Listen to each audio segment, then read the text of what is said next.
Okay. Folks, let's begin. We have a wonderful panel here, and we're already starting a little bit late, and I don't want to keep you too late. My name is Cindy Arnson. I'm director of the Latin American program here at the Wilson Center. Pleasure to welcome back a number of familiar faces, and also welcome those of you who are not such frequent visitors to the Wilson Center. We have a very distinguished panel to talk about contemporary developments in Latin America. You have bios, so that I'll introduce them only briefly. As you all know, Venezuela held presidential elections last October. President Hugo Chávez, as was expected, won handily. He beat Enrique Capriles Radonsky of the opposition by something 10 to 11 percentage points. He did not take office as mandated by the Constitution on January 10th, and before leaving Venezuela for Cuba for medical treatment, anointed essentially a successor, the former Foreign Minister Nicolás Maduro. We know that President Chávez has returned to Venezuela as of last week, but most of the uncertainties about what is going to happen remain, about his chances for recovery, about what precisely will happen if he has to step down or resign or he passes away in some time in the future. So we've asked these four experts to address essentially three questions. The first is about what is going on politically in Venezuela. How do we read, the various scenarios? What does this mean for U.S. policy and hemispheric policy more broadly in terms of a potential transition? And then also what the future trends will be for the Venezuelan economy in light of the devaluation, in light of trends in the oil sector, and Risa will address that. So I'll very briefly introduce our speakers, pretty much in alphabetical order, not necessarily the order in which they will speak. Immediately to my right, Ambassador Patrick Duddy is the former U.S. ambassador to Venezuela. As many of us know, he was expelled in 2008, but he has made a great life for himself. He's now a visiting senior lecturer in the School of Business at Duke University. And I did go back. And you did go back, excuse me. Yes, exactly. And he has held a number of very senior positions in the U.S. Foreign Service in places ranging from Sao Paulo, Brazil, Brasilia, La Paz, Bolivia, Panama, Paraguay, Chile, Dominican Republic, the list goes on. Risa Grais-Targow is an associate in the Eurasia Group's Latin America practice. She focuses on the Andean region and also specifically on the oil and energy sector. Before joining the Eurasia Group, she covered Latin American economies for a number of private clients, but also the U.S. Treasury Department's Office of the Western Hemisphere, as well as Albright Stonebridge. Margarita Lopez Maya, who arrived here miraculously, I would say, given the number of canceled and postponed flights from Caracas. She is a senior professor at the Center for Development Studies at the Universidad Central de Venezuela. She is a former fellow here at the Wilson Center. I'm glad to claim her back, and has also held a number of distinguished appointments at Columbia University, Oxford, the University of Notre Dame. David Smildy, who joins us again, is a senior fellow at the Washington Office on Latin America and co-authors its extraordinarily excellent blog on Venezuelan politics and society. When he's not doing that, he's a professor of sociology at the University of Georgia and is the author of many very excellent publications on Venezuela with another book manuscript in preparation. Given the time pressures, I'd like each of the panelists to go for approximately 12, maximum 15 minutes. I hope to cut you off, well before the 15-minute timeline so that we can allow ample time for exchange with a very distinguished audience and people who are extremely well informed about Venezuela. We will start with Margarita, I think is appropriate, the only one who is currently living in Caracas and can give us a good overview and a snapshot of the particular political moment. David kind of goes in and out. He also spends, I don't want to denigrate your long-standing the long amount of time that you've spent, in Venezuela, and therefore the expertise that you've amassed. Margarita will speak in Spanish. I think we announced that would be the case without translation. So she will go. Then we will pass to David to have the vision from Caracas, and then pass to Risa and Patrick to finish up. Sure. Could I actually go last as in the program? Because I kind of prepared something that would be last. Just if that's fine. Sounds good to me. Right. Okay. Margarita, the microphone is yours. Muy buenas tardes, tengan todos, todas. Un gran placer estar aquí otra vez en el Woodrow Wilson Center. Lo que voy a dar es un panorama sumamente breve sobre la situación general en Venezuela y los retos del chavismo y los retos de la oposición. Vamos primero con la situación general. Si uno tuviera que reducir a una oración cuál es la situación general en este momento que se respira en Caracas o en Venezuela, yo diría que estamos ante una situación de estabilidad. Pues, sorpresivamente ha habido una estabilidad en el transcurso de estos meses de ausencia del presidente Chávez, pero es una estabilidad frágil. Es una estabilidad frágil, sigue gobernando, digamos, el gobierno más o menos de la misma mala manera en que ha estado gobernando en los últimos, o torpe manera con que gobierna desde hace varios años. Pero las políticas nacionales continúan y las políticas internacionales continúan. Y no se prevé este año, en las próximas semanas, en los próximos meses, una alteración de esa situación. Sin embargo, el vacío dejado por la ausencia del presidente Chávez es muy notorio y es muy grande. Y en ese vacío que ha quedado allí por la ausencia del presidente Chávez ya desde hace más de 2 meses, comienzan a hacerse más visibles los grandes problemas que tiene Venezuela. Esos problemas estaban de alguna manera ocultos en la retórica del presidente, en su presencia omnipresente todo el tiempo, en sus cadenas, en sus argumentos, pero ya hoy en día, digamos, al no estar allí, los problemas comienzan a ser más visibles. Y esos problemas que son más visibles en Venezuela se están acumulando desde hace muchos años y están en pleno proceso de desenlace. No va a ser mañana, no va a ser pasado mañana, pero Venezuela está atravesando una situación complicada. Si usted revisa por algunos indicadores, la protesta social, por ejemplo, ha venido creciendo año tras año, récord tras récord. Los primeros años el promedio de las protestas callejeras era de 3 o 4 protestas diarias. Al año pasado cerró en 15 protestas diarias de promedio, contando fines de semana y todo. Son protestas fundamentalmente motivadas por problemas económicos, por problemas sociales, y en general son hechas por chavistas. De manera que hay un cúmulo allí de descontento que está en el chavismo, pero que exige pues, la satisfacción de demandas postergadas a lo largo de estos años. Y otro indicador es el de la violencia social. La violencia social está prácticamente fuera del control. Hay una crisis en las cárceles venezolanas. En este momento el número de homicidios que se sucede en las cárceles venezolanas es más alto de América Latina.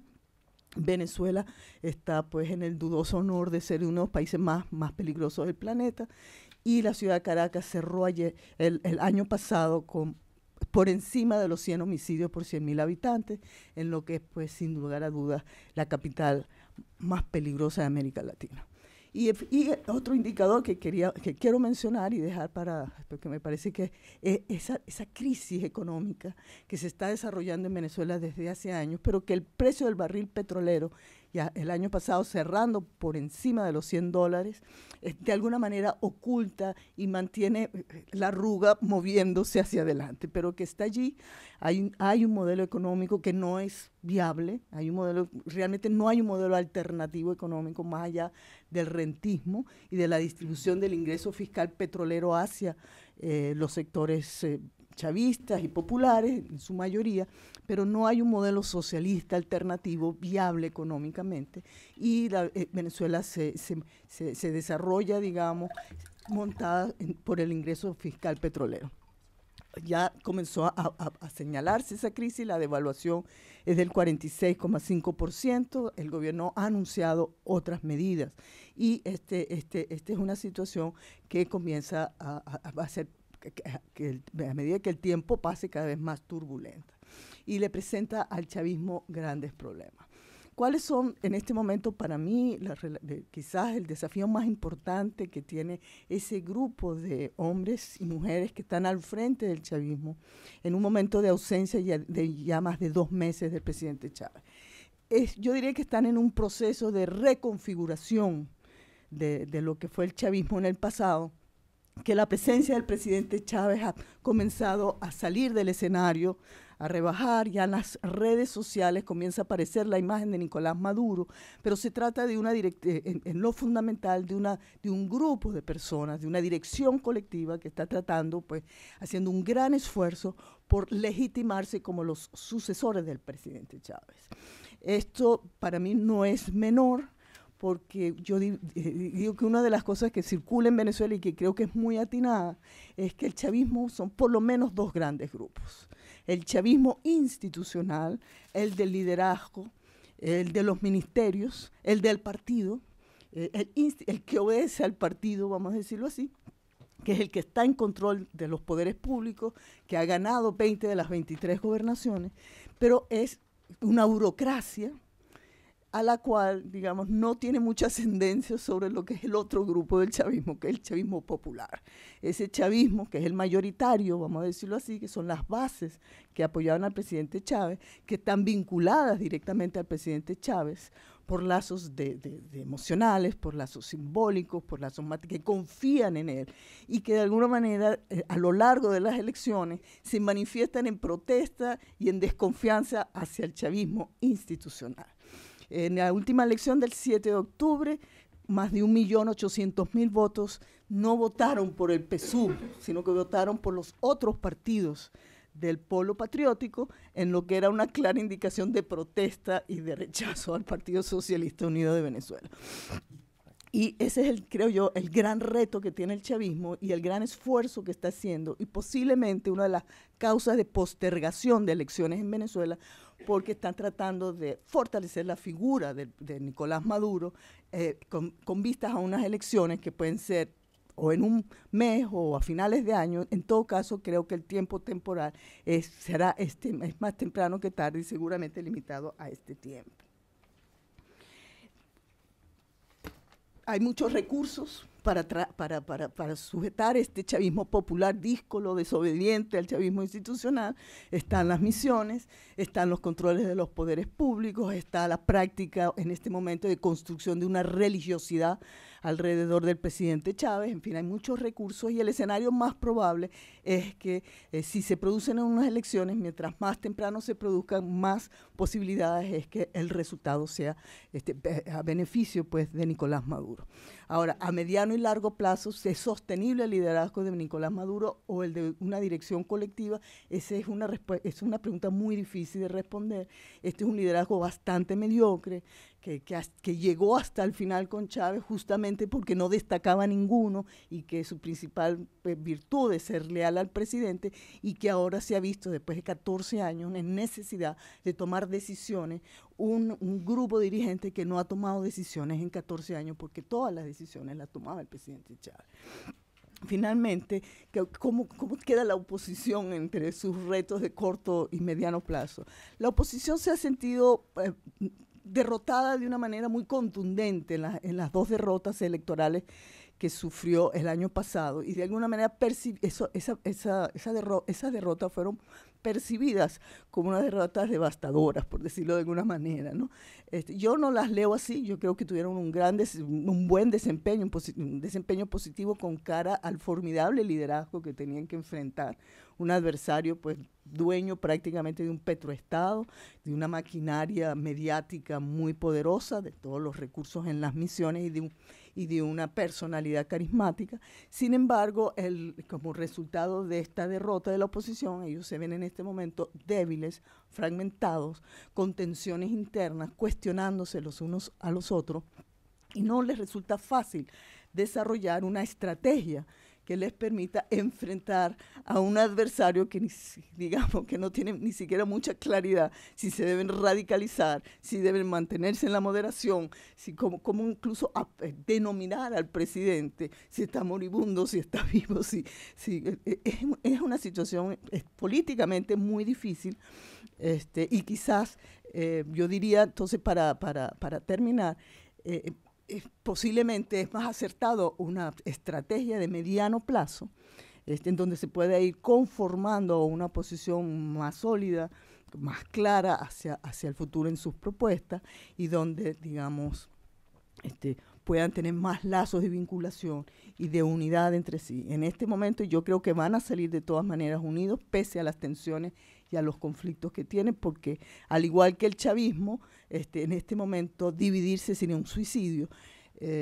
Claro que lo pueden hacer porque lo han hecho algunas en el pasado, pero digamos, creo que hay más conciencia hoy en día de que perderían demasiado yendo divididos, pero sin lugar a dudas la heterogeneidad, son más de 30 partidos, hace muy difícil la coordinación, y en un escenario de probable triunfo, porque aunque es muy difícil, no es imposible un triunfo de la oposición, entraríamos en un escenario posiblemente más conflictivo que la continuidad de Nicolás Maduro, dado pues que el chavismo controla todos los poderes públicos, todos los recursos públicos, ha ganado 20 de las 23 gobernaciones, está en control de PDVSA, en fin, tiene las misiones, y puede, pues, se juntará en bloque para tratar de impedir una gobernabilidad por parte de un presidente que no pertenezca al proyecto revolucionario. Muchas gracias. Thank you, Margarita. Risa, what's happening in the oil sector? Sure. Well, good afternoon, everyone, and thanks for the invitation, Cindy. So I wanted to discuss a little bit about what today's political uncertainty means for Venezuela's oil sector. I think it goes without saying that oil, really drives Venezuela's entire economy. What we've seen, in general with Chávez's health over the past year and a half since he became ill is that any time that investors think that Chávez may not be able to, may not win the election, may not be able to serve out his term, there's, I think, a false sense of kind of over-optimism that assumes that any scenario without Chávez would be better. And I think that, unfortunately, that's a little bit misplaced, given what I think will be a very challenging political transition. And I think this applies to the oil sector, too. And essentially, while I think there's, maybe in the medium to longer term, there is some opportunity, obviously, in Venezuela's oil sector. I think that, given the political dynamics, that there's really no upside in the near term, at least, for investors in the oil sector. So a little bit of background on kind of where we are right now.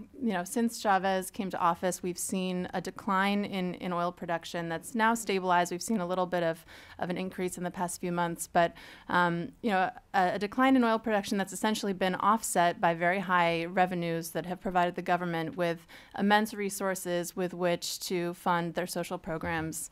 And so the key now is really, in terms of increasing production, is to develop the Orinoco heavy oil belt. And here we've seen over the past, in the lead up to the election, and now kind of a continuation of the lead up to probably the next election, that we've really seen kind of a drop off in investment in the Orinoco, basically a bit of a holding pattern with PDVSA's foreign joint venture partners, really, investing at the margins, but I think very cautious about what's happening there politically, wanting some certainty in terms of what to expect of the next administration. And I think in addition to that, there's just been a lot of frustration on the part of PDVSA's partners over PDVSA's ability to meet its 60% investment commitments.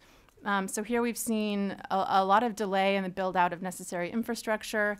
PDVSA's had to borrow actually from some of its partners, and so we're seeing kind of a growing frustration among its partners, and even the Chinese are potentially demanding tighter terms in their loans, and I think just a general kind of holding pattern, waiting to see what happens with the political situation.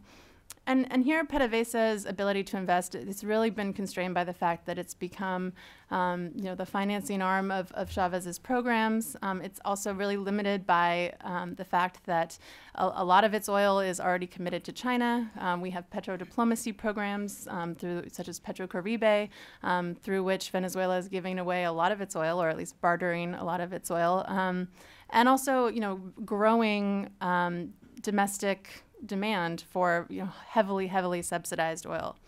So that's a little bit about where we are now. Looking forward, I think and what we can expect from either a successor government or an opposition government.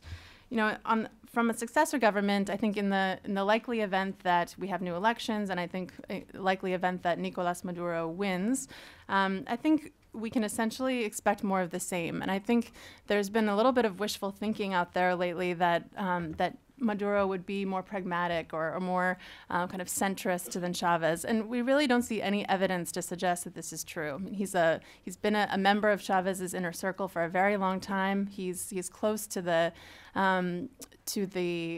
Cuban regime. And in addition to that, he's going to have to prove himself as kind of the legitimate heir of Chavismo. So I think he has, very little wiggle room with which to really kind of deviate from the kind of Bolivarian revolutionary policy agenda. So I think, if we do see a Maduro victory, we can expect more of the same, and probably, no real incentives to improve terms for foreign investors unless we see a real price shock in oil or a significant decline in production. Under an opposition government, I think we would see an effort to welcome back foreign private investment into the sector. I think an opposition government would try to unwind some of PDVSA's spending commitments. But here I would echo what Margarita mentioned about the institutional constraints, and this is particularly important on the fiscal side. An opposition government would have PDVSA controlled by Chavismo, and they would also face a Chavismo-controlled National Assembly until at least 2015, and they would actually need legislative approval to really change the fiscal terms. And here I'm mostly talking about a very burdensome windfall profits tax. And in addition to that, I think we could see an effort, particularly specifically targeted at the oil sector, basically Chavismo trying to somehow sabotage the sector in order to really derail the success of an opposition government. So I'll leave it at that. Unfortunately, again, a little bit bleak, but I think this is, again, a near-term scenario, and I think in the medium to longer term, we could see some improvements. Thanks. Good. Ambassador Duddy. Cindy, thanks very much. Ladies and gentlemen, it's very nice to be with you this afternoon. I'll try not to repeat too much of what my colleagues here have touched on, but perhaps a little bit of repetition is inevitable. Where do we start? As the former ambassador, let me note that we are still without a Senate-confirmed ambassador on the ground in Caracas. I was expelled in 2008, returned in 2009 to finish my tour in what was at the time something of an unprecedented decision by the two governments to try to reestablish a working relationship at the ambassadorial level. It didn't really come to much, and after my departure in 2010, for a variety of reasons, the government there withdrew previously conceded agrément to Ambassador Larry Palmer. Now, notwithstanding the very difficult nature of our current relationship, and it sometimes is particularly toxic, there are occasionally rumors, and sometimes more than rumors, that the two governments are talking again about efforts to bring the relationship out of the deep freeze. Sometimes those rumors touch on the possibility of restoring ambassadors. Sometimes the rumors focus more on the possibility of finding areas of cooperation in which we collectively can work together to build toward a restoration of relations at the ambassadorial level. In the meantime, Venezuela continues to be an important source of oil for the United States, and we are their largest trading partner. And the trade, I note, is not entirely in oil. They buy a good deal of machinery from us and a range of services, and for that matter, they buy a significant quantity of refined product as well. In addition, there are a very large number of American companies, American brands present and still active in Venezuela. Now, I focus, even as we consider these political considerations, to a very large degree on the economy, because I think that will determine the way the next chapter in the Venezuelan drama unfolds. I think it might be useful to keep in mind that last year, in 2012, Venezuela, for the 5th or 6th year in a row, ended the year with inflation of around 20% or higher. Margarita pointed out this morning that the actual average for the last decade is about 20%. I think last year it was just over 20%, and the previous year 25%. A couple of years back it actually hit 30%. Food production, not only has oil, incidentally, stagnated, food production has declined, as has the productivity of virtually all of the other heavy industries. A country that was once not only a major exporter of oil, but a major exporter of foodstuffs, is now a net importer of food. Why is this important? Well, it's important because of the way the administration has managed the economy there. They've attempted to squeeze the private sector.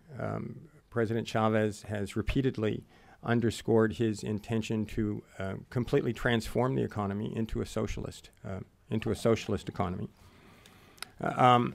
And he has expropriated and or nationalized key sectors. Virtually none of the sectors over which the government has asserted its control have subsequently produced at a higher level. Most have, in fact, declined. Most recently, a couple of things that may have come across your screens. The first is the size of the debt with China. And I would just like to sort of underscore something that Risa alluded to. China has loaned Venezuela something on the order of $40 billion.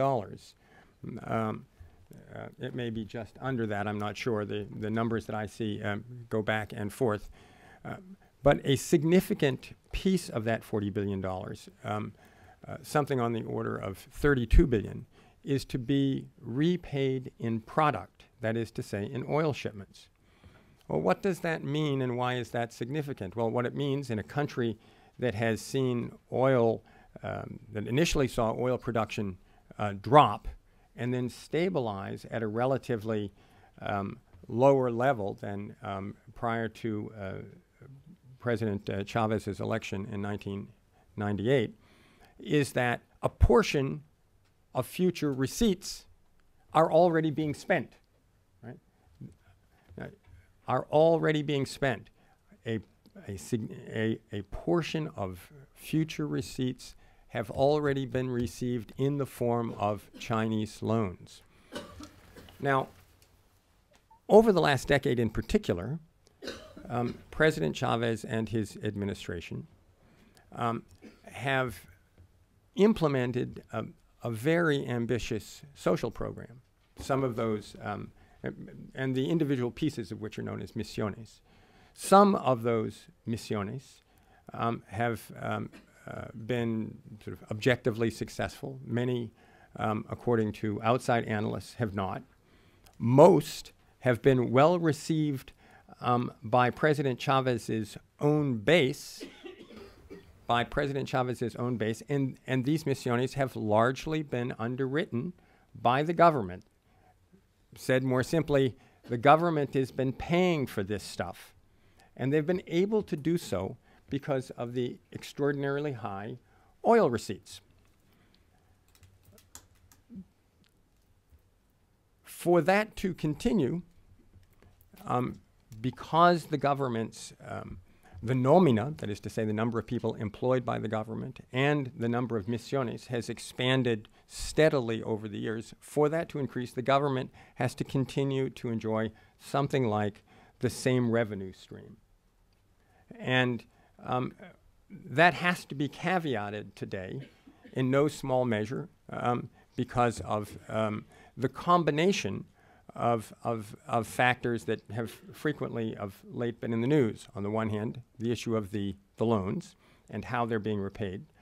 On the other, the continuing problem of inflation, and in the wake of a significant devaluation in the bolivar, the very real possibility that inflation will spike yet again. And of course, if and when it does, it will be spiking from 20%, right?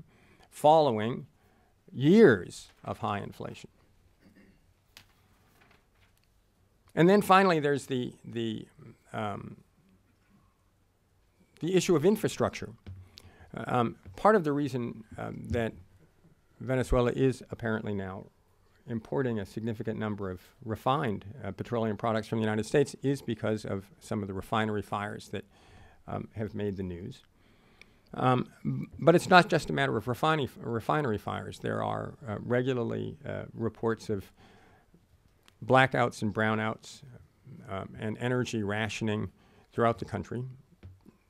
Anytime the dry season is more than usually dry, there are concerns about the country's hydroelectric plant.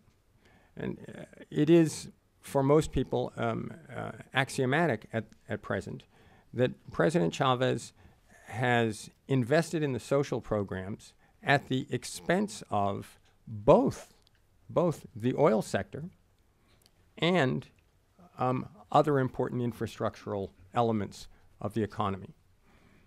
So the government, as we speak, is looking at some pretty substantial challenges in the proximate future. And this is leaving aside issues of violence and even the question of an eventual succession.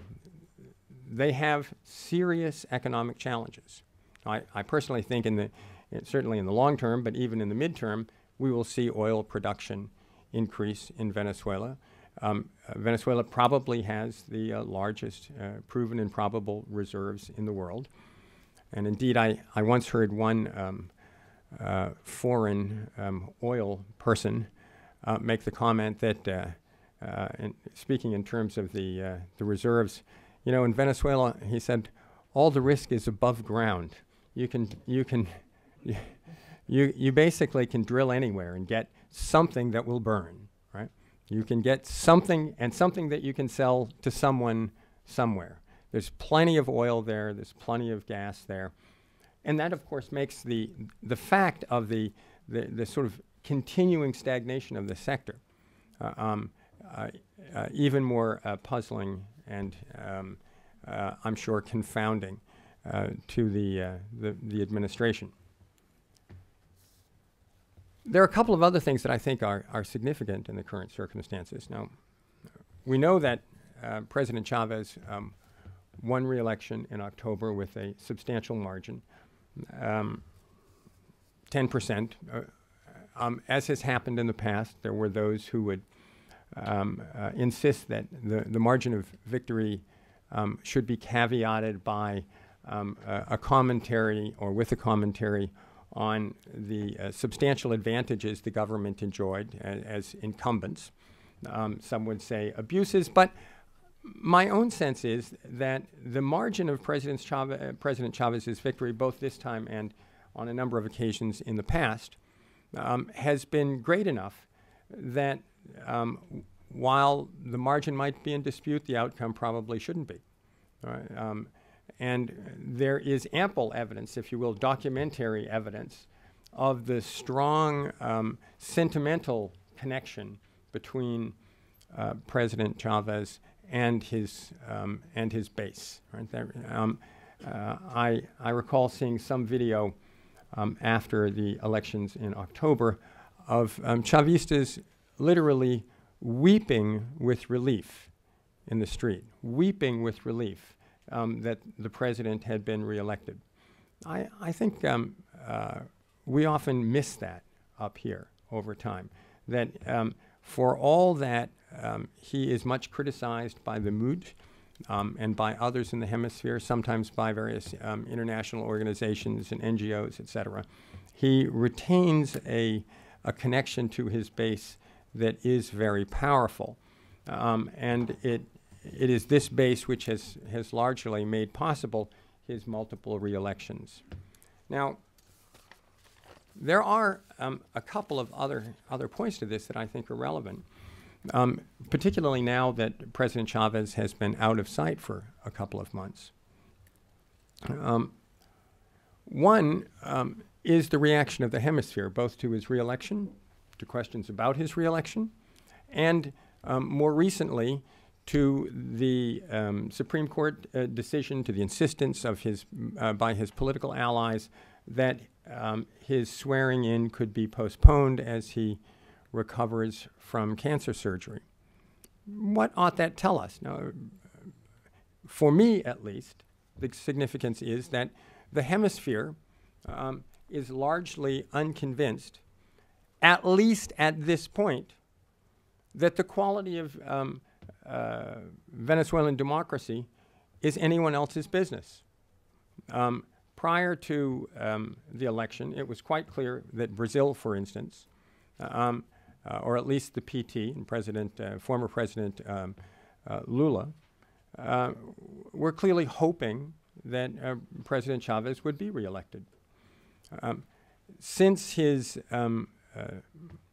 travel and, one might say, his disappearance into Cuba for medical treatment, and the often heated public discussions within Venezuela about whether or not his long absence from the stage should require a decision to inhabilitarlo, or to declare the presidency vacant. I think what we've seen is a fair level of tolerance from the rest of the hemisphere, which is simply, at least at this point, either not willing or highly reluctant to make that issue an international one. They see it as an internal issue, right? And indeed, public polling would tend to confirm that the president remains personally popular, even though he has not been seen, and his lieutenants, now governing in a kind of caretaker fashion, have not experienced a strong sort of resistance from the opposition on the ground. However adamantly some may feel about that. There are other countries in the hemisphere which, of course, are counting on the long-term survival of the Chavez administration. Among those countries, most notably, is Cuba, which receives probably between 90 and 100,000 barrels of oil a day, much of which is paid for in essentially a bartering of oil for services in the form of technical expertise, doctors, various other kinds of professionals, coaches, advisors to the government. Clearly, they must understand, as the defeated presidential candidate Enrique Capriles-Relonsky has underscored, that that arrangement would come under very close scrutiny were the opposition to win. And there are those who would say it makes little sense economically for Venezuela to continue that relationship. Now, I've heard other analyses, as others have argued that no, on the contrary, they've made an important cadre of trained professionals available.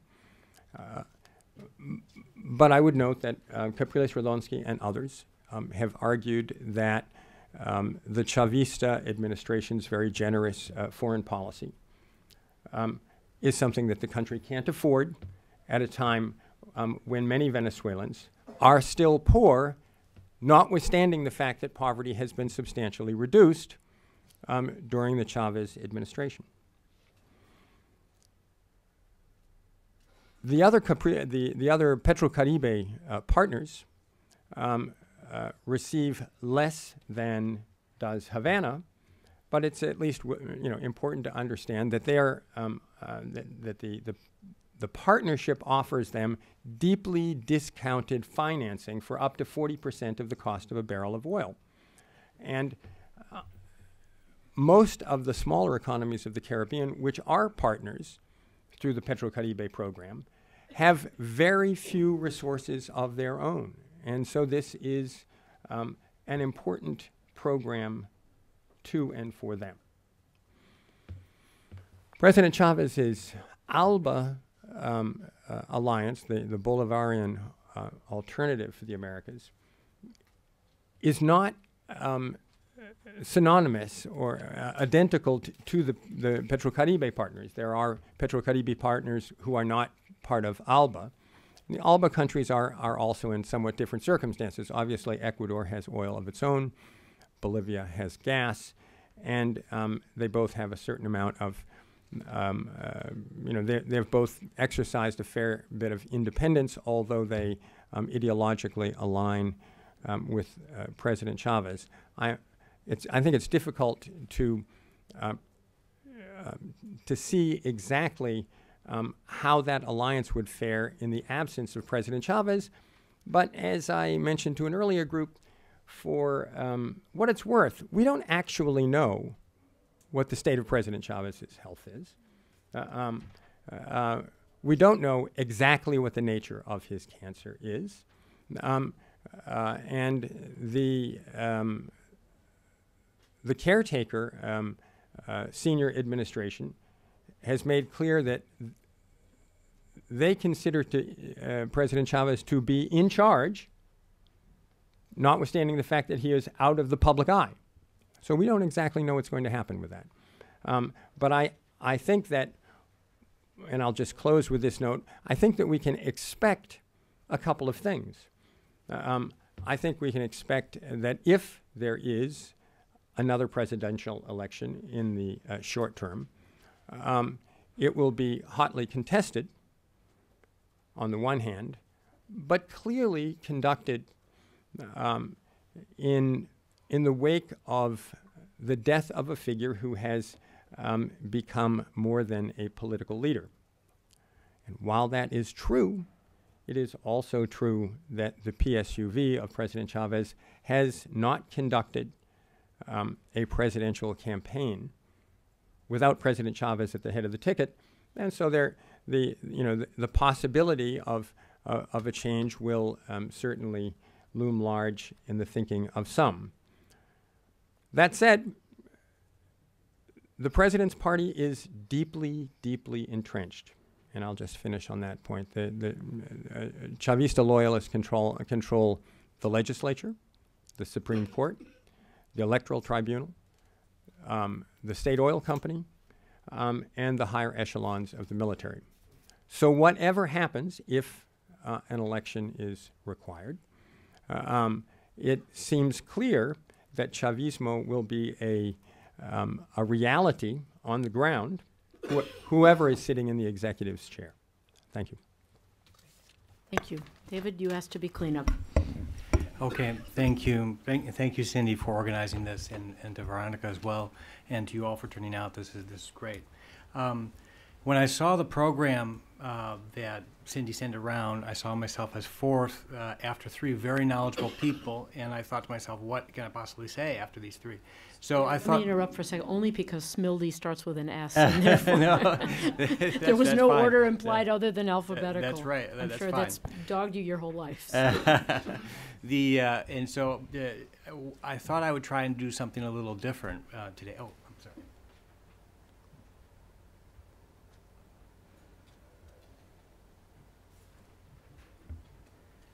And what I'm going to try and do is give what I think I can provide most is give an interpretation of Chavismo, really giving an interpretation of what Margarita called Chavismo del base, or Chavismo popular, not the Chavismo institucional. I think anybody can understand people in power and why they want to keep power and how they do it. I think much more difficult, and I get asked by journalists about this all the time, is how do we understand average Chavez supporters? What's the basis of their support for Chavez?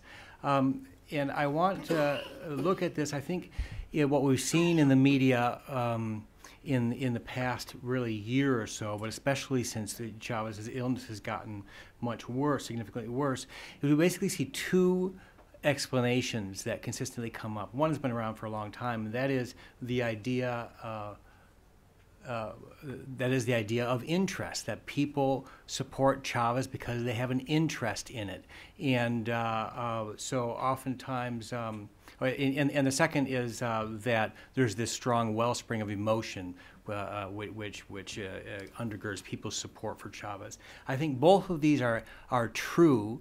However, I think the way we normally think about them, I think is sort of underdeveloped and underconceptualized in ways that can mislead us. And so that's what I want to work on a little bit today. So first, if we think about this idea of interest, the basic idea is that people support Chavez because it's in their best interest. And so, for example, I'm sorry, this PowerPoint is a long ways away, but this is a slide from a program from the past year called Mi Casa Bien Equipada, my well-equipped house. And this was a program in which they basically imported appliances from China and sold them at cost or below cost, and to people who needed them, causing terrific traffic jams. And longer term, of course, the missions since 2003 have really been the centerpiece of the Chavez government's social policy. And here as well, this is the idea that people, can, because of the Chavez government, they have access to health, education, low-priced food, and any number of other services that perhaps they previously didn't have the same access to. The other explanation that's been increasingly common since Chavez has been sick is the idea that while this is basically an emotional attachment, and these are photos that are from the Plaza Bolivar a couple weeks ago. In fact, I think this one ran in the Washington Post. There's been several different manifestations or demonstrations or meetings that have been sort of rallies for the health of Chavez, and the outpouring of emotion has been really, I think, dramatic. I think here as well, there's a lot of truth to this. There's a lot of truth. Clearly, the photos speak for themselves. There's a lot of emotion in people's attachment to Chavez, and this is really has been accentuated with Chavez's illness. However, I think the way we tend to think about these two explanations is a little bit underdeveloped in the following ways. Now, first, with both of these ideas, with this idea of rational interest or instrumental rationality and emotion, there's this idea that these are ephemeral, that these are not lasting. No? Instrumental rationality, the idea there often is that, well, you are, for example, in the case of presidential support, you are doing that for something else, not because you actually support that person, but because you want the appliance. And so if the goods stop, you would no longer support that person. With emotion, the idea is oftentimes there's this assumption that emotion is contrary to rationality. Emotion is, by definition, irrational. No, and so it's something that is ephemeral. It's something that's not consistent, and it's something that we're subject to, but doesn't have a long-term impact because it's irrational.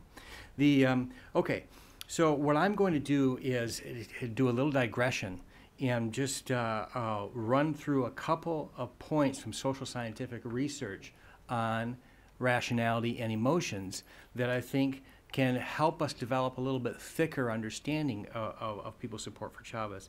The first is the idea of instrumental rationality as being ephemeral. Now, this instrumental rationality, the support for somebody in order to achieve something else, seems like it's the most unproblematic, concrete thing there is. However, anthropologists have long criticized this view and suggesting that economic exchange is loaded with emotion, symbolism, and moral commitment. And this, if any of you remember back to your Anthropology 101 classes, one of the books you probably saw referenced there was Marcel Mauss's The Gift, and that was a whole book on symbolic gift giving as symbolic exchange. And the idea there was that in archaic contexts, that exchange was and is highly symbolic. Sociologists have come along, economic sociologists have come along more recently and said, well, actually, that's the way it is in modern society as well. So, for example, one famous study of Christmas giving showed that almost everybody they interviewed criticized the tradition of gift giving at Christmas, thought it was superficial. Yet almost everybody in experiments ends up feeling put out if they don't get a Christmas gift that's equal to what everybody else in the room gets. And so it has a real moral and emotional component. And similarly, analyses of the typical sales relationship show how much emotion, moral commitment, and symbolism is actually involved in that type of relationship. So rationality is actually quite thick. Furthermore, emotions can be rational. Feeling fear at the sight of a threatening person can focus attention and stimulate a flight response at a moment that is highly rational to do so. Having a degree of anger can be very effective for a football player that needs to be aggressive. A sense of family honor and shame oftentimes is what keeps young people studying in school. Rationality can also be very emotional. Very frequently, some of our most rational behaviors are motivated by and guided by emotions. We can act upon revenge or love through the most rational of means. Furthermore, rationality can generate emotion. When we rationally achieve something, such as a career goal, oftentimes we get very emotional. Okay. Finally, it's important to remember that emotions are not necessarily fleeting. When we think of emotions, oftentimes we think of, getting frustrated and being angry for a few seconds or a few minutes. But actually, repeated frustration can lead to a disposition of anger that can be long-lasting. Furthermore, things like revenge can motivate family feuds for generations. The Hatfields and the McCoys, for example.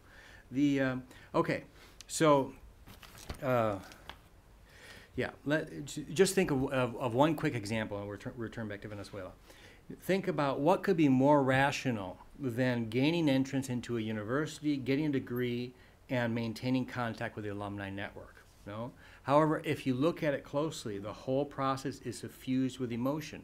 A young person can engage in years of study, extracurricular activities, and test taking to prove his or her self-worth, and because of family honor. A rejection letter can lead to weeks, months, or years of despair. Acceptance letter can lead to similar joy. Graduation is a great source of joy as well. Upon graduation, the person may get involved in the alumni network, follow the sports, use the school, wear the school colors, and even get a lump in her throat when she goes back to campus. And of course, rationality is mixed in there as well. Getting involved in the alumni network is going to help you with your business and professional contacts. And universities know that all this is, in their opinion, they actively cultivate this attachment to the university. Okay.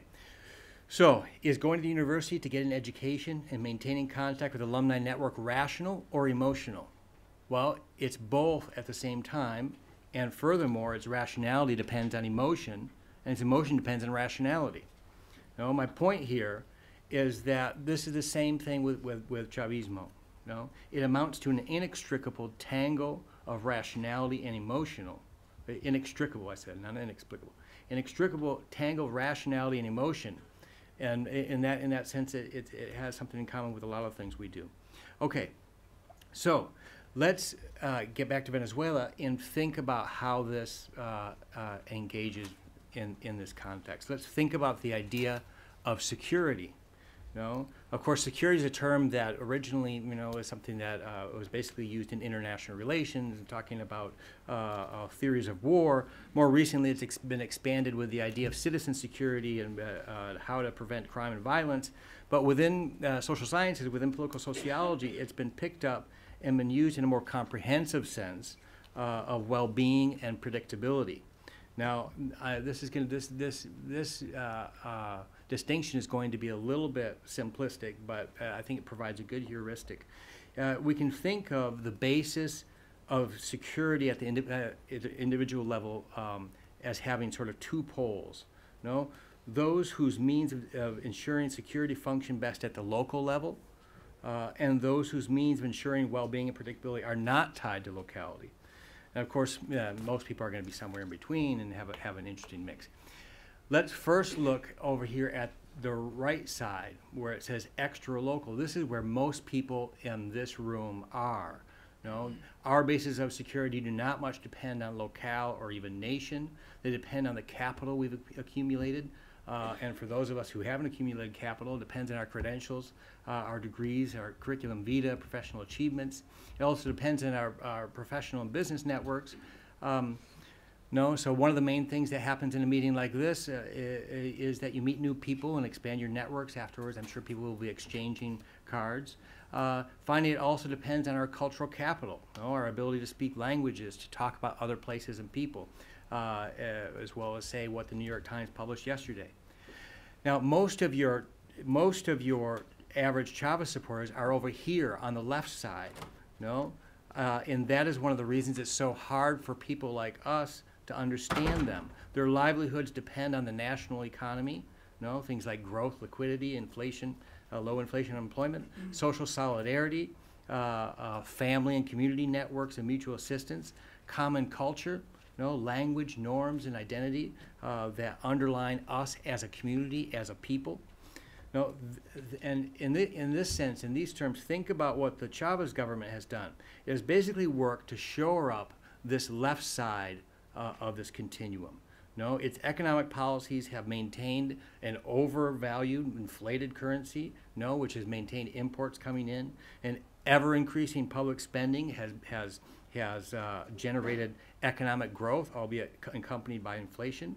All of this, of course, supported by record oil prices and more recently by record loans.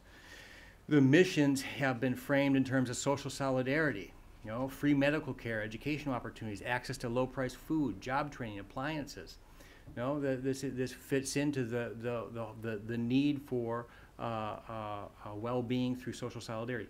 Finally, the Chavez government is largely a nationalist government that pays huge attention to images of the nation, of Simón Bolívar, of Venezuela's heroic past.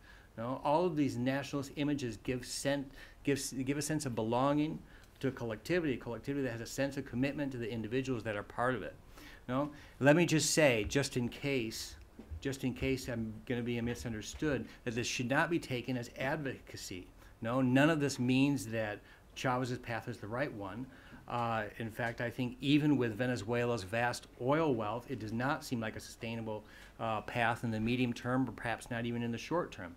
And I think it's very clear, as Margarita mentioned, that there's grave institutional deterioration within the government and within the economy that's only now starting to really show because the fact that Chavez is not there with his charisma, and I think even with all the income, it's not going to be enough.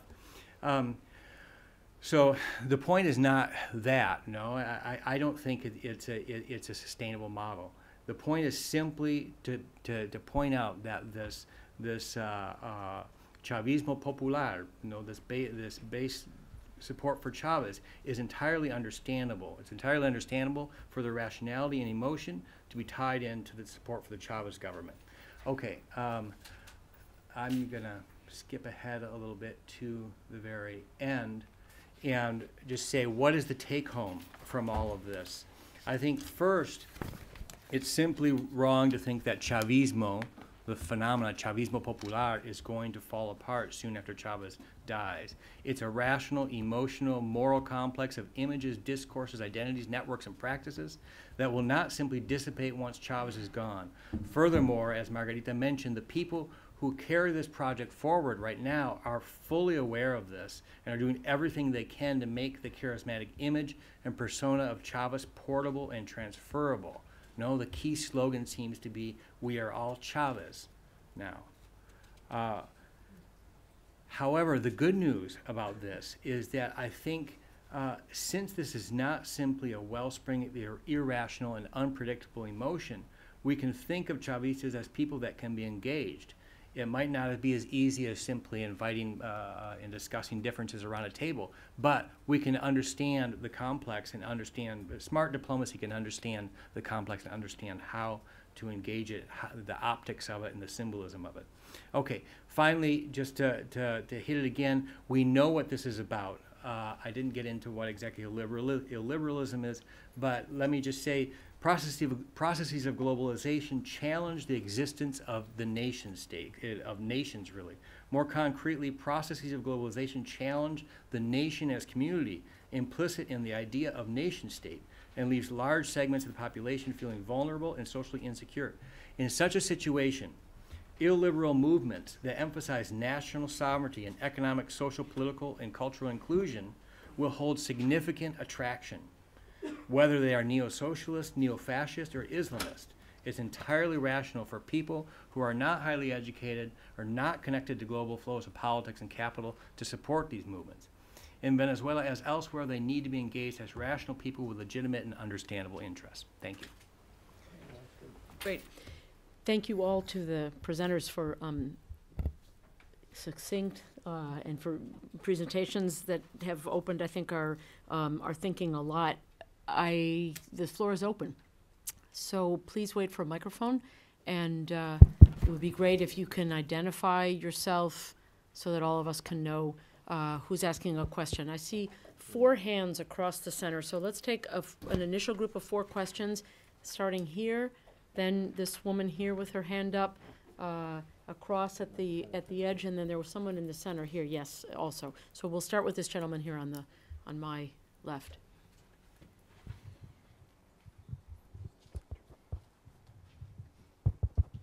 Thank you very much. Evan Ellis, Center for Hemispheric Defense Studies.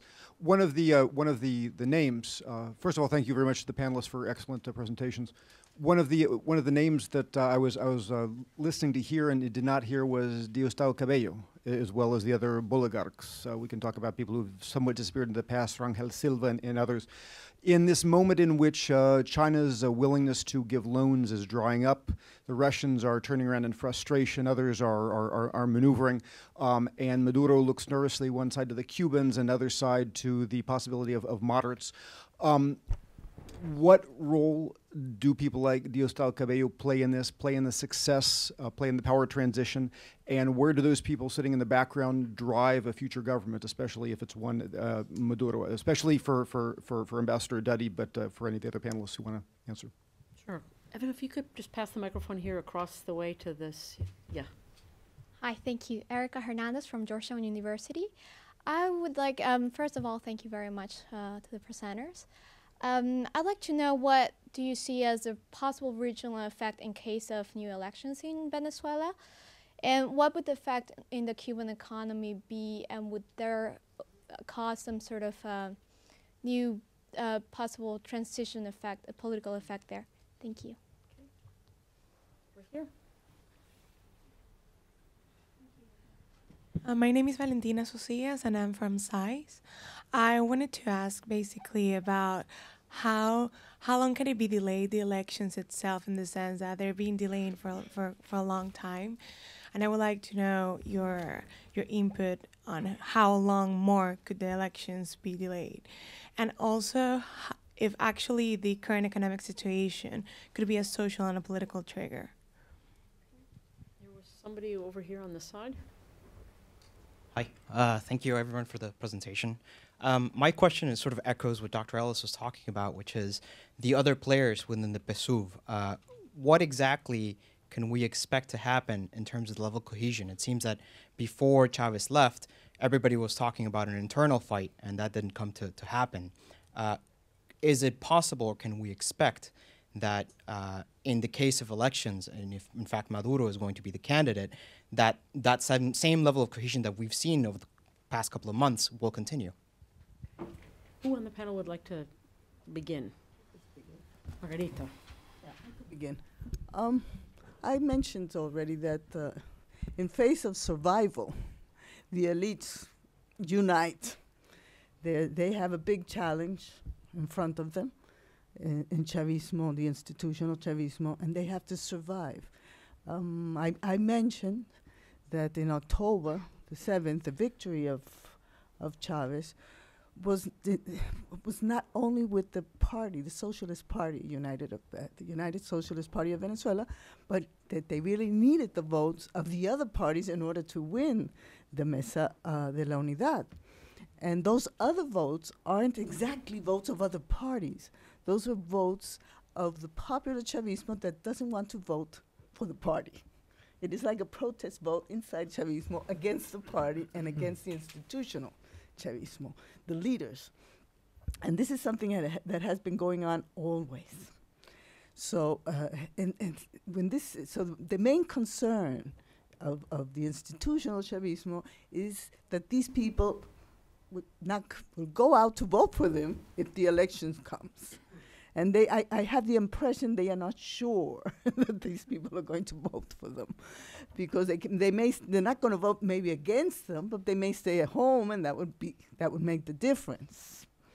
So in that sense, I don't think we are going to see now a division among the main leaders of the PSUV, even if they represent different things. They came back from Cuba. They had a meeting in La Habana. And they came back from La Habana January the 8th, the four of them, Ramirez, Jawa, Diosdado Cabello, and Maduro. And since then, they take the photo together, They take the photo together, they hug themselves. In Caracas, we have these posters that say, with Diosdado and Maduro, the victory is sure. Somebody put them there. They don't have any signal of the party or anything. But, I think this is something that in the short term we will see, because you have to unite in order to survive. They cannot trust, and it's paradoxical, but they cannot trust the popular Chavismo, no? And the popular Chavismo has always disregarded them. They trust Chavez, and so this is in the making. This is in the building. I think they have a lot of resources in order to guarantee that the popular Chavismo will vote for them in the immediate future. I think what David said is true. It's rational. Besides, the Chavismo has dropped poverty for half in these 14 years, has guaranteed the missions, and there has been a better quality of life in many barrios. So that would be my answer to that. Any government that wins, the most likely scenario would be that Maduro continue. But in any scenario in Venezuela, I think it is very difficult to dismantle the policies of Chavismo, at least not in the short term. And I think the opposition has recognized that. And in their speech, even though you could say, well, maybe it's rhetoric, but especially with the regional compromises that they have, commitments that they have, they will have to discriminate, but there would be a continuation of the international policies with the region, and the weakening of the ideological strategies would happen in a scenario of that case. But Petrocaribe will stand. ALBA would probably weaken. It would not be the same relation with Cuba, but the relation with Cuba would continue. And about the elections, as I say, Chavez is already retrieving from the images of the government, and the image of Maduro is appearing. But I think this is going to be a collective leadership, because they are all pretty, as I said, gray, and then they need each other because they're really not too competent. because they've been there because they haven't been. I mean, they've been there because they have been really loyal, and they haven't showed that they are smart or anything, because if they would have showed, like some other leaders, they would have been out of there. So in a way, they need to continue to be together in order to be able to deliver and to pass this difficult task, this surprising task of taking all the decisions after 14 years without taking any decision at all. You know? So Chávez is home. Chávez is in Venezuela. Chávez is in Caracas. He hasn't appeared, but this has been a movement that tends to tell us that we are looking to a solution in the short term. What is that solution going to be? If they can do whatever they want, because the Supreme Tribune is under the political project of Chavismo. The Supreme Tribune will legalize any decision that they take, and it is in their best interest to go to elections. The sooner the better. So it might happen in a month. It might happen. They may want to ask for a temporal absence, and then 3 months would run, and 3 months more. There's also pressure of the allies in the region, Brazil, same Argentina. Everybody is waiting for those elections, and they will do those elections eventually. I think this year, if the health of Chávez deteriorates and he dies, then it will be as soon as that. But if not, they will probably take the decision in their better interest to win. I'll leave it there. So the others. A couple of points. First of all, President Chávez, before departing for Cuba, made clear his choice of a successor. And I think David's point, sort of discourse on the rationality, if you will, of the emotional connection is here very relevant. A very large part of the Chavista base is attached to the figure of President Chávez for reasons that are both emotional and rational. And so I think it is very unlikely that we will see, in the first instance, Diosdado Cabello challenge Nicolas Maduro for the right to run as a candidate for Chavismo, because President Chávez has made clear what he would like to see. And I think in the first instance, it's likely, if a new election becomes necessary, that is what we see. In terms of the prospects, I think the longer President Chávez remains out of sight, the longer the public, in a sense, suffers through the current the current economic difficulties without the emotional boost that the public frequently got from President Chávez's engagement on certain problems, the more formidable the challenge for the PSUV. Now, this is in part a legacy of something that many of us have watched over the years as President Chávez has engaged the public. He managed week after week in A lo Presidente to challenge his own government to do better. And one of the things that I think, by and large, polling picks up in Venezuela is that the public recognizes that some of the misiones have not delivered the goods. They have been less successful than the president hoped. But they do not, by and large, blame Chávez. His own base doesn't blame him, and maybe even a significant portion of those in the middle. They don't blame him for the failures. Right? His various lieutenants tend not to get the same pass as President Chávez. In part, I would suggest, because so often over the course of the years, President Chávez himself has held them responsible for the shortcomings of the government, right? And so there aren't alternative figures of who inspire comparable confidence out there. According to many people, the single most popular figure within Chavismo, not within the party, prior to a break with President Chavez, was Henry Falcón, the governor of the state of Lara. So within the most intimate circle, there really hasn't been a figure comparable to the president, right? And therefore, it seems to me, as Margarita suggests, if they are going to succeed, they are going to have to come together. And I think it would be harder for them to succeed if the figure at the top of the ticket were not the individual that President Chavez himself anointed as or indicated as his preferred successor.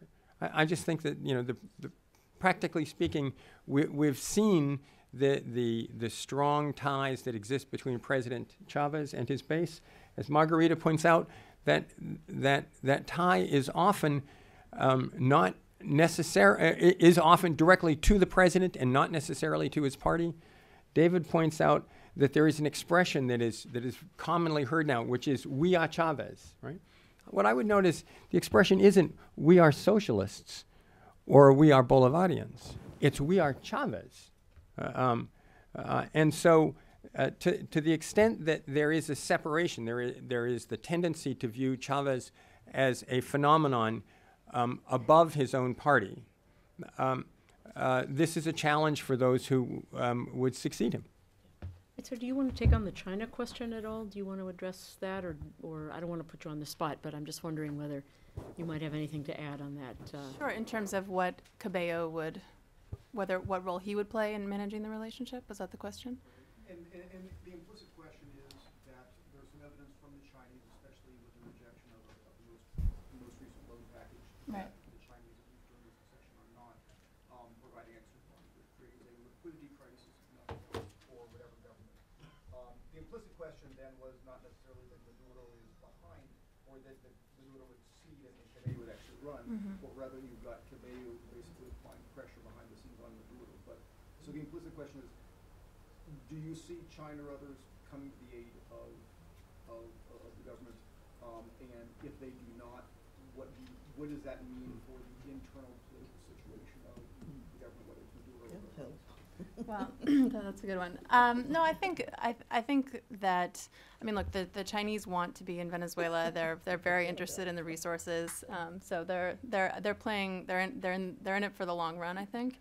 But they are, I think, very nervous about the situation right now. And so, I mean, to the extent that anyone within Chavismo can make guarantees that the transition is going to be, that it'll happen successfully, smoothly, then that they won't have political instability on the other side, I think, you know, that will certainly help incentivize those deals to happen, you know, on a faster timetable. I think, but I do think that the Venezuela's partners, I mean, I think that right now, I mean, they're, in terms of their geopolitical partners, I think that they're not turning their back on Venezuela, certainly. But I think that that Chavismo will need to prove that it's cohesive and that they're sticking together. And I would echo what my colleagues have said here about the kind of the stakes being sufficiently high, that I think that that Cabello and Maduro will continue to kind of, whatever power sharing agreement they've worked out, I think they'll continue to make decisions together. I think Cabello is a really important person in this transition, clearly, but also, and I mean, Maduro is more electable, or at least that's what they think. So I mean, now could not win an election. Yeah, I mean, Cabello could definitely not win an election. We've already seen him, I mean, especially if Capriles is the opposition candidate, you know, we've already seen him lose to Capriles in Miranda.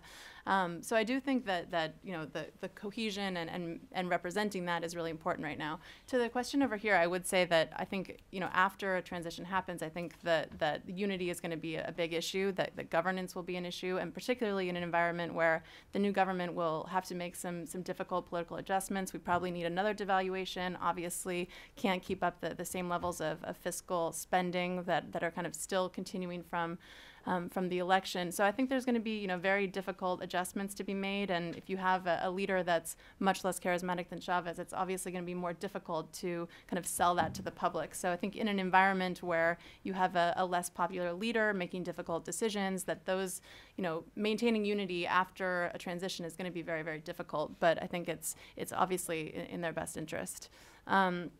Quickly on a couple issues on the regional question, I just wanted to mention, I mean, it does seem that Maduro, I mean, one of the reasons why he was selected is obviously he was approved by the Cubans, and I think we can assume that he would maintain the aid to Cuba. But I think on the Cuban side, they, I mean, obviously have a lot to lose here, and if an opposition government did win, Capriles has already said that he would actually wind down Petrocaribe. I know that would be difficult and probably not immediate. But I think on the Cuban side, if, you know, in the longer term, if they did see a significant reduction in Venezuelan aid, that they would have a really difficult time with the current kind of pace of economic reforms. I mean, this would hit them really hard, and I think that they've been able to walk down a very, very incremental path of reform precisely because they have this support from Venezuela. So I think that that'll be an interesting to see how that plays out. I think more broadly in the region, I think that Chavez, his influence has kind of already been on the decline. He's been really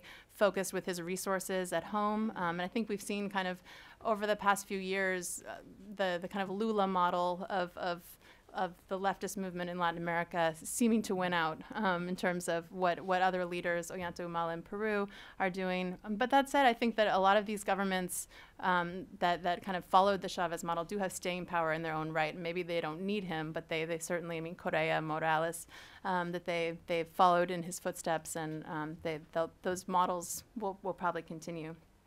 Finally, just one point on the timing of the election.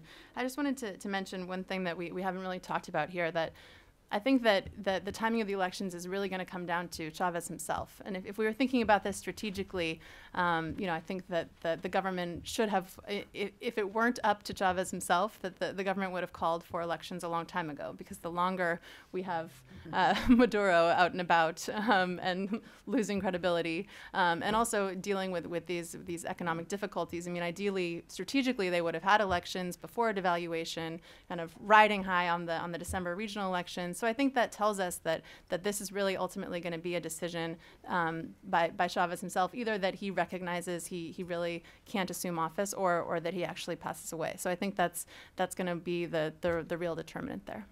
I'll pass it on. Okay, let me just make a couple points and try not to repeat what's already been said. I think, yeah, the key to understanding the Cabello-Maduro saga is what Margarita said, that survival equals unity. No, they know they have to be unified in order to survive. And as the ambassador mentioned as well, Chavez made it completely clear who he wanted to be as his successors. So that really, I think, sort of handcuffed Cabello. I think it's a misinterpretation that some people think, oh, well, maybe there actually is not this division within Chavismo. This is something that's been going on for a long time. People that I've known working in the government, 2008, 2009, when they would talk about different ministers and bureaucrats in the government, the first thing they mentioned is whose network was this person in. Was it in Cabello's network, what they called the endogenous right, or was was the person part of the left? And so Maduro is part of the left. Significantly, one person that's not mentioned much is Rafael Ramirez, who also is very loyal to Chavez and also part of the left and holds the checkbook, and really controls the money. And I think that's somebody that's really going to be there, being sure that Maduro is the candidate, and I think it is an important X factor. Now, I think in the medium term, I think what's coming next to the elections and a transition is actually the least worry. I think that's not going to be that big of a problem. It's the medium term that's going to be really difficult. I think whoever is, and I think Maduro would win, but there's just really serious problems of governance in the economy. They just devalued the currency. And in response, the parallel market actually went up. No, it was not even close to being enough. The currency is still way overvalued. They still have problems with not enough liquid reserves. Furthermore, there are issues. The infrastructure is in terrible shape. And the political agenda, what exactly would be their political agenda? What was on the agenda was something that would require a lot of political capital, and that is the push to the communal state. That is what the many people within Chavismo are going to be expecting. And I think there's very little chance that Maduro would have the political capital to actually push that forward. I think it would be really fraught with conflict. So I think it's going to be very difficult for Maduro to keep the government together, to keep the coalition together. Of course, the opposition as well, as several people mentioned, I think it would be very difficult for them as well to govern. And so I'm seriously concerned about the medium term. In terms of the international impact, the regional, and I think Risa alluded to this, I think Chavez at one time I think was really important in pushing towards UNASUR and CELAC, these new multilateral bodies, although I think oftentimes his influence was exaggerated. He was definitely there as a spark. But since then, I think, Chavez is actually secondary. I think the roles of Brazil and Argentina, the two sort of South American giants, and now Santos in Colombia. It's not just a left thing. It's much, and it responds, I think, to longer term sort of economic and political processes, the decline of the U.S. influence in the region, the increase of Chinese influence in the region. Now the number one commercial partner of Brazil is China now, not the United States. And the economic autonomy showed by the region as they weathered the recession, the 2008-2010 recession, better than the U.S. and Mexico did. I think all of those have had a real influence in the sort of emerging independence of the region, and the fact that even people like Santos are on board pushing that way. Right. With your indulgence, I'd like to invite a couple more questions and then perhaps turn back to our panel for one last set of answers. We could stay here, I think, a long time discussing it, but I know that we're kind of bleeding participants. Oh, my gosh. Well, let's just take a lot of questions on the table. Let's start here with Hector Luisi, and then we'll go down to Margaret. We'll start up here all the way down.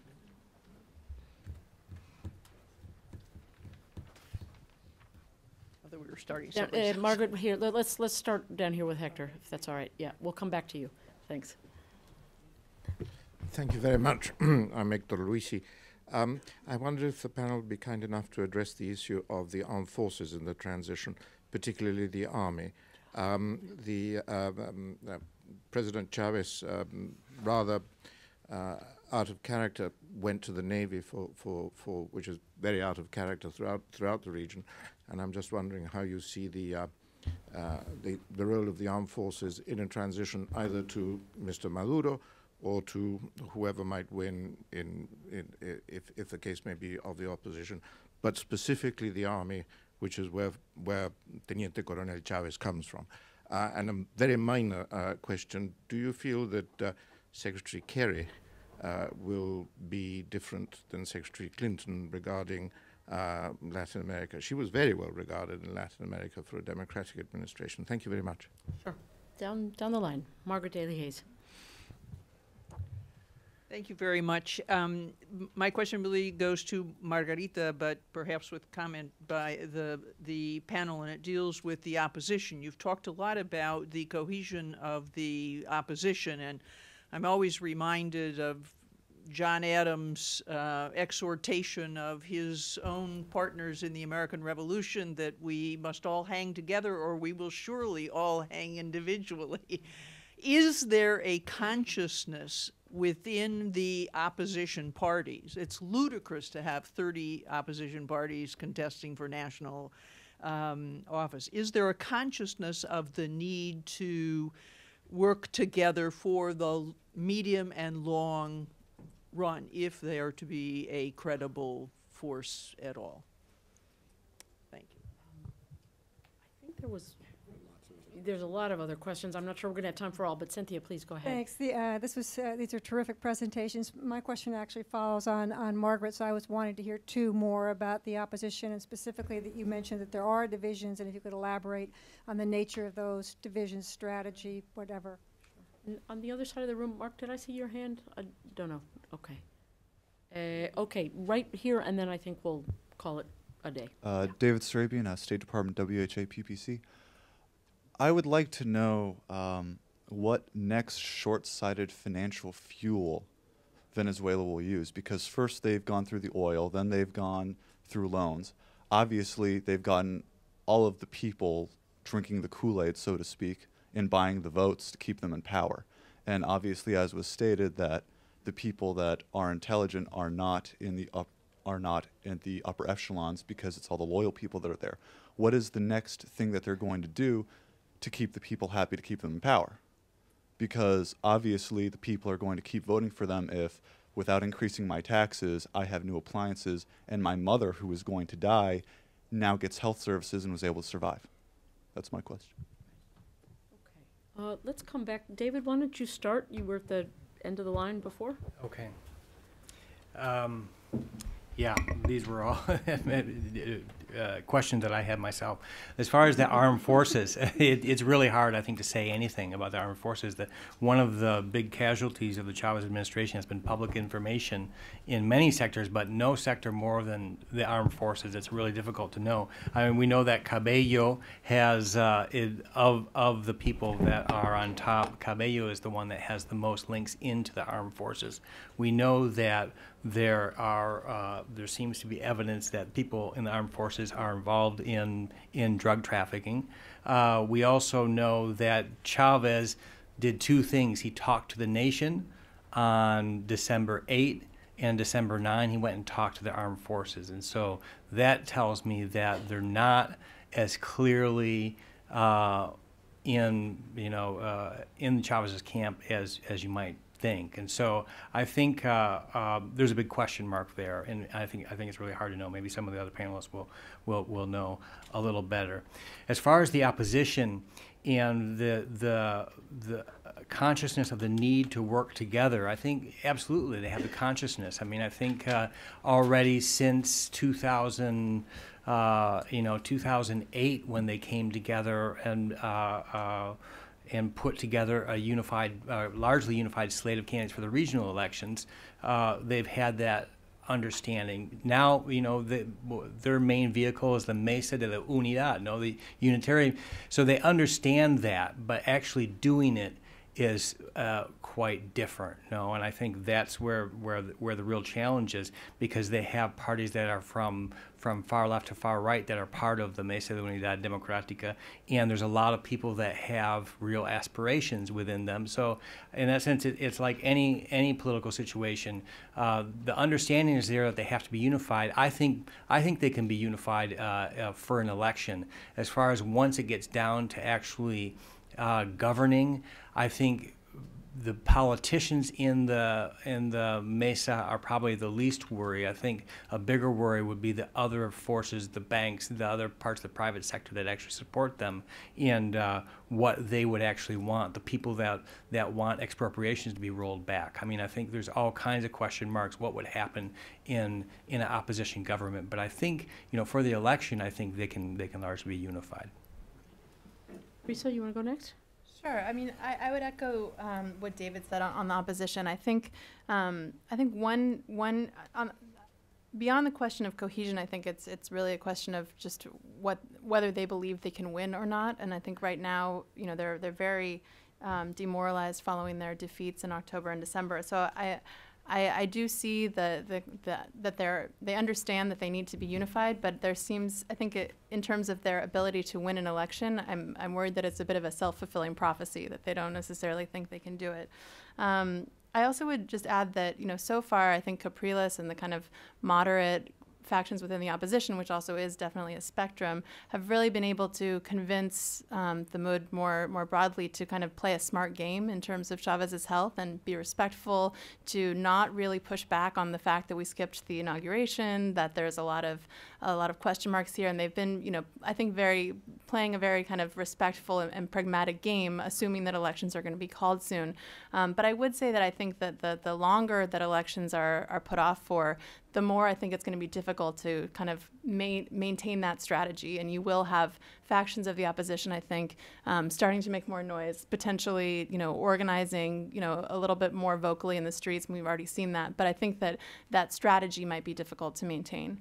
And same on the armed forces. I mean, I have to say the same thing. I think, you know, it's really a black box. It's really difficult to understand. But I would say that, you know, I think that the assumption that the armed forces are with Chavismo and have uniform preferences is very mistaken. So I think that, you know, that assumption gets thrown around a lot, that the armed forces would obviously defend Chavismo, or, you know, that if there were a transition that they wouldn't necessarily you know, support the new government. But I do think that the armed forces are more diverse probably than people assume. Yeah. Margarita. I'm going to be brief, try to answer the 3 questions that I noted here. Loans and oil, where are they going to look for more resources? You know, this oil country always finds resources. So, I mean, I think it was Rockefeller that said that the oil is the best business of the world when it's well managed, and the second best business is when it's bad managed, but it still is a good business. So I don't think there still is space for maneuver. There still is space. They can go out. They still have capacity for credit inside the country, and even though the foreign credits are difficult, but very high. Las tasas, no? But there still is some space there to maneuver. So I don't think that they're desperate at this moment. And as I say, the dollar is, the barrel is 108, it was last week. I mean, please. No, it's incredible. This is the curse and the blessing of Venezuela. About the army. The army, I think, is the support, one of the most important supports of this government. And so in this respect, I think that it's not only on the higher ranks that they are Chavistas, they have benefited grossly on this government.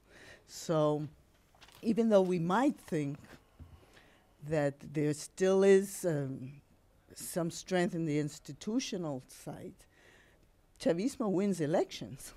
So I would think that to think that they're going to split anytime soon, it would be also an illusion.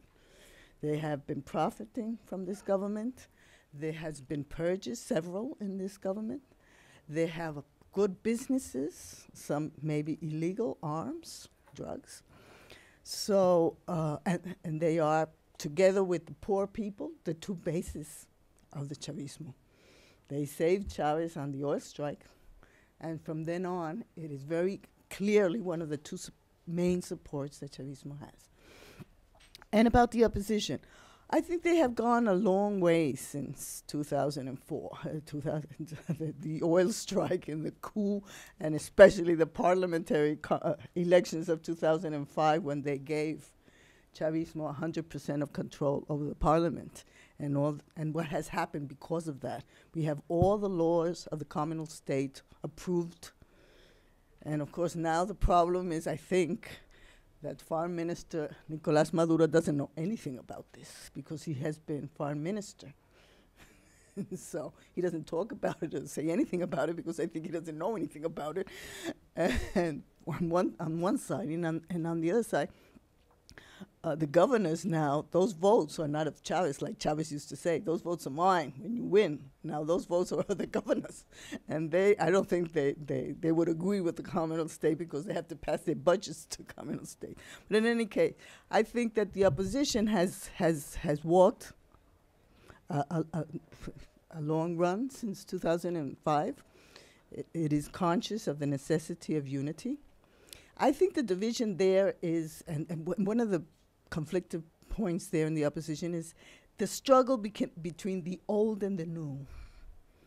One of the problems, for example, of Capriles with Acción Democrática is to take that photo next to Alfredo Ramos Alup. He has always rejected that. And during the elections in September is the anniversary of the party of Acción Democrática. And Capriles didn't go to the party. And that, of course, is difficult for the AD party. Also, the PJ, the principal party of the opposition, the Primero Justicia, Justice First, is a very arrogant party, but there also is a lot of envy of the other parties with Primero Justicia, because it has been growing and growing and growing, and now the only really leader that they have in the opposition is Capriles, a national leader.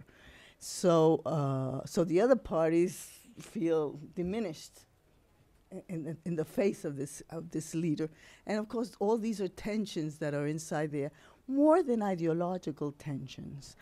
Capriles in the meantime is trying to move the Mesa de la Unidad from the center right into the center and maybe the left, maybe the center left, and this is all happening inside the opposition, which I think should have a less short sight and try to move into a more median perspective, because what is the use of winning an election in 2013 with the mess that is there?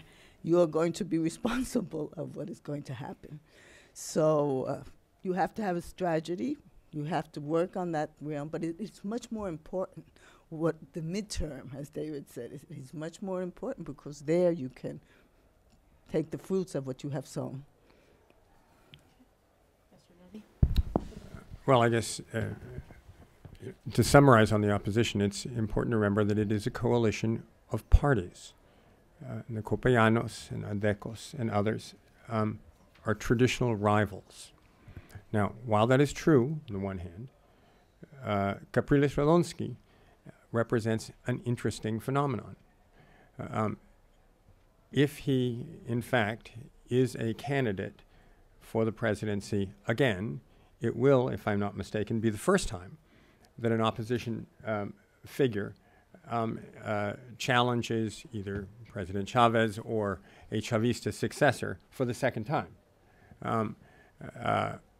His position within the opposition, should he choose to pursue a nomination, will be strong. Under his leadership, if you will, the opposition came closer than in earlier elections.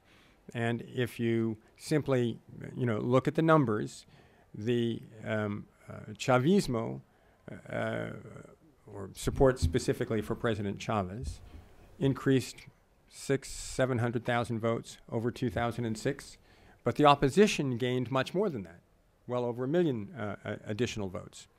To what degree is that part of a normal process? To what degree is that attributable to Capriles-Radonsky? I suppose that's open for discussion. But it is at least worth noting that as we speak, it looks likely that if President Chavez does not recover and return to sort of full power as and leading the country to the end of this term, it appears that his movement will be represented by the current vice president. Capriles-Radonsky defeated one former vice president in Diosdado Cabello to win initially in 2008. After losing the presidential election, he defeated another former vice president of President Chavez to retain his seat as governor of Miranda. But there are other figures within the opposition movement, and at least some of them may want to have a thorough discussion as about how this is all going to unfold. And time will be an important factor. Right now, we're still, if you will, or the Chavistas are still in the afterglow of two victories during which their ground game, however much criticized by the opposition, however much questioned in terms of its legitimacy, in terms of the use of government resources and all the rest of that, subjects that I don't think it's useful for me to necessarily to touch, their ground game got the votes to the polls. There is, at a certain level, it seems to me, a niggling doubt over the MUD's ability to up its game from the last time. I saw many photographs of Capriles-Orlonsky meetings, rallies that were immense. But on the day of the election, they conceded relatively early. They understood that the Chavistas had gotten more bodies to the polls apparently than they had, and so that's an important consideration. As far as the military is concerned, I think it's pretty much a black box. Yes, they have certainly in recent years been a key element in the structure supporting President Chavez, and they removed him very temporarily from office some years ago, but they also restored him to office. And it seems to me the evidence is that President Chavez has worked very hard to build the loyalty of the military generally and the army in particular since that time. As far as the new Secretary of State is concerned, he hasn't really said much so far on Latin America, so I wouldn't expect that he would take a position that would be radically different from that of Secretary Clinton, but I don't think either we can exactly predict what the outline of his approach to the hemisphere will be, since he himself hasn't given us much of an indication. He, after all, has only been in office a very short time. I think we'll conclude there. I'd like to thank the speakers in the order, I think, of the distance which they have traveled to be with us. First and foremost, Margarita all the way from Caracas, and who reminded me to my envy last night that whereas we pay something like $4 at the pump, gasoline in Venezuela is a few cents a gallon. That's kind of amazing. 4 cents a gallon. That's quite amazing. 8 cents. 8 cents. 8 cents. There you go. David from Georgia, Ambassador Duddy moving up the coast to North Carolina, and then finally from across town, Risa Grais-Targow. Thank you all for joining us. Thank you to our panel.